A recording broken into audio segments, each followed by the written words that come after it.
Երկու եղբայրներին նրանք կապել են ձիուց եւ քաշ տալով բերել են այստեղ այս Ջաջուրի հերերի կոչվող ձորը եւ այստեղ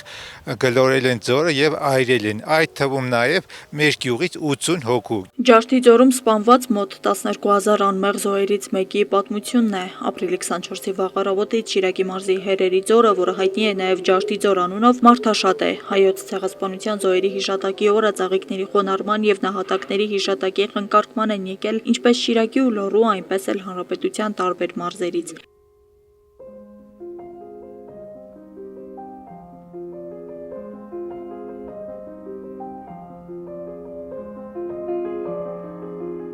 Հերերի ձորում Եղեռնի 110-րդ տարելիցի կապակցությամբ ծաղիկներ են խոնարհել նաև մարզային իշխանության ներկայացուցիչները, մարզպետ Դավիթ Արուշանյանի գլխավորությամբ ԱԺ պատգամավորներ, մարզի համայնքների ուժային կառույցների ղեկավարներ, դիվանագիտական կառույցների ներկայացուցիչներ եւ այլ հյուրեր։ Ես կուզենամ, որ այսօրվա խորհուրդը մեր համար մտորելու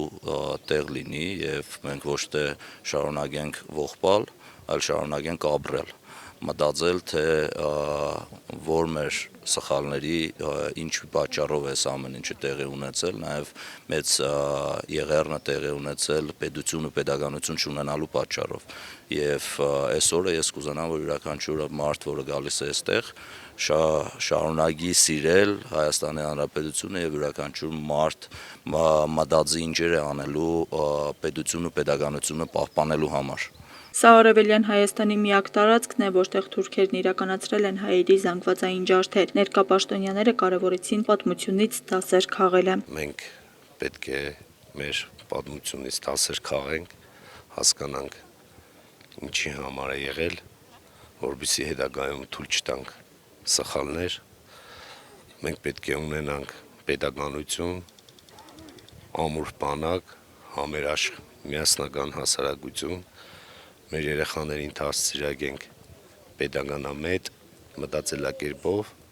որպեսզի սիրեն մեր երկիրը եւ երբեք թույլ չտանք, որ որևէ հարևան նույնիսկ մտածի մեր երկրի սահմանը մի փոքր անցնելու համար, մեր հայ ազգի հանդեպ ոչրագործություն պլանավորելու համար։ Ամեն տարի խնգարկում ենք, հիշում ենք, մեր պարտքն է սա, ամեն տարի պիտի գանք եւ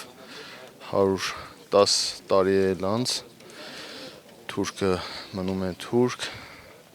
վառ ապացույցն է, թուրքի դեմքն ու պատկերն է, նույն 23 թվականի սեպտեմբերը մեր արցախցիների հետ ինչպես վարվեցին, այնպես որ ինչքան է ուզենան սիրունացնել Թուրքին, ինչքան էլ ուզենան ներկայացնել Թուրքին որպես մեզ բարեկամ, մեր լավը ուզեցող ազգ, թուրքը մնում է թուրք ու պետք է միշտ այդ մասին հիշենք։ Աշխարհում այժմ 34 երկիր է ճանաչել հայոց ցեղասպանությունը, 110 տարի է անցել, անհերքելի ճշմարտության ճանաչումը մնացել է օրակարգային հարց։ Աստղիկ Խաչատրյան, Խանով Անիսյան, Հայկ Գաբրելյան այսօր։